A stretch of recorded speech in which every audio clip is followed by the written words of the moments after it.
सभी को राम राम। चलिए आज हम देखने वाले हैं प्रतिशत के आगे क्वेश्चन। प्रतिशत के क्वेश्चन में आपको 3 तरह के क्वेश्चन होते हैं जो सेम क्वेश्चन होते हैं, लेकिन थोड़ा सा सभी में अंतर होता है, वही आपको कवर करना है। देखिए फर्स्ट क्वेश्चन में मैंने लिखा है प्रारंभिक मूल्य बताना है, सेकंड में मैंने लिखा है अंतिम मूल्य बताना है, और थर्ड क्वेश्चन के अंदर आपको प्रतिशत में कमी वृद्धि बताना है।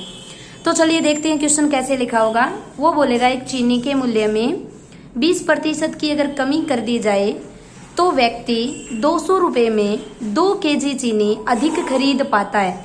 यानी अगर किसी वस्तु के मूल्य में आप कमी करोगे तो उस वस्तु को हम उसी रुपए में ज्यादा खरीद पाएंगे, और ये बोल रहा है 2 किलो ज्यादा खरीद पाता है। तो बताइए चीनी का प्रारंभिक मूल्य। कभी भी आपको पेपर में ऐसा क्वेश्चन दिया हुआ मिले प्रारंभिक मूल्य से, तो आपको एक छोटा सा फॉर्मूला कवर करना है। कमी या वृद्धि बटे में 100 प्लस माइनस कमी वृद्धि इंटू रुपए बटे में केजी। बाकी आपको सभी चीज दी हुई मिलेंगी। तो देखिए कमी वृद्धि कितने की है, 20 की, और अगर कमी होगी तो 100 से कम कर दीजिए और वृद्धि होगी 100 में जोड़ दीजिए। कमी हो रही है तो 100 से 20 कम कर दिया 80, गुणा में रुपए आपको 200 और केजी दिया आपको 2 किलो। तो आप 20 से 80 को कैंसिल कर दीजिए 4 बार, और 4 से आप कैंसिल 200 को कर दीजिए तो 50 बन जाएगा, और 50 का आधा करोगे 25, यानी चीनी का प्रारंभिक मूल्य बन जाता है 25 रुपए। क्लियर।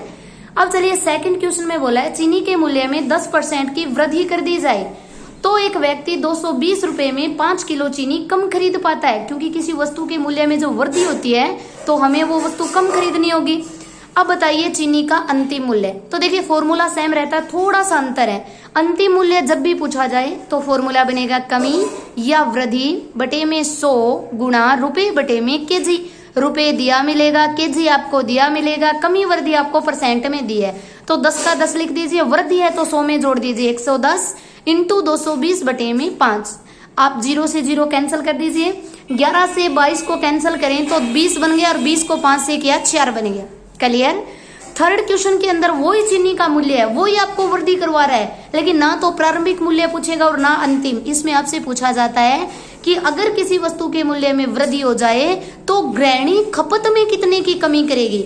जैसे देखिए किसी वस्तु के मूल्य में बढ़ोतरी होती है तो हमें खपत में कमी करनी होती है, तो वही आपसे क्वेश्चन पूछा जाएगा कमी। तब आपको शॉर्टकट फॉर्मूला करना है, आधा फॉर्मूला वही रहना है, कमी वृद्धि बटे में 100 प्लस माइनस कमी वृद्धि। लेकिन अब की बार क्वेश्चन में प्रतिशत पूछा है, कितने प्रतिशत की कमी, तो आपको प्रतिशत में बदलने के लिए गुणा में 100 करना है। तो ले लीजिए 20 बटे में 120 गुणा में 100, यानी 20 से आपने कैंसिल कर दिया तो 0 6 और 100 का भाग दिया आपने 16 सही 2/3।